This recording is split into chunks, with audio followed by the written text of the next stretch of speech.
নমস্কার বন্ধুরা, আমি আবার একটা জোগাড়ু টেস্টি স্ন্যাক্স নিয়ে চলে এসেছি। তার জন্য আমি কিছুটা চাল ভিজিয়ে রেখেছিলাম। আর এই যে জোগাড়ুটা হচ্ছে, এই যে সকালের কিছু আলু সিদ্ধ ছিল, যেগুলো তো আর কেউ খাবে না, যে মেয়ের জন্য আলু সিদ্ধটা দিয়েছিলাম, ঘি দিয়ে খাবে তার জন্যে। কিন্তু সকালে তো টিফিন অন্য কিছু হয়েছে আমাদের। এবার কিছুটা আলু সিদ্ধ ছিল, সেগুলো কি ফেলে দেবো? ফেলে না দিয়ে শুরু করে দিলাম সন্ধ্যাবেলার একটা খুব সুন্দর টেস্টি টিফিন।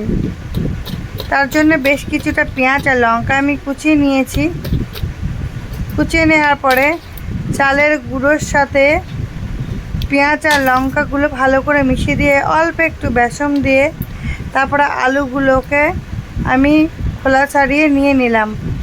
সাথে দিলাম অল্প একটু লবণ, ধনিয়া জিরে গুঁড়ো আর 1 চামচ জোয়ান।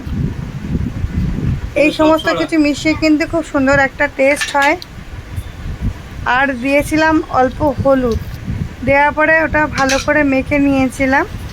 এই দেখো ব্যাটারটা এরকম তৈরি হবে। তারপরে ননস্টিকের কড়াই আমি অল্প তেল, মানে মিডিয়াম তেল দিয়ে ভেজে নিয়েছিলাম। খেতে কিন্তু খুব সুন্দর হয়েছিল। সবাইকে যখন খেতে দিয়েছিলাম সবাই বলেছে বেশ টেস্টি হয়েছে। মেয়েও বলছিল, মা আমাকে এটা মাঝে সাথে করে দেবে। বরকে দিয়েছি, বড় খুব খুশি হয়েছে। ভালো হয়েছে খেতে।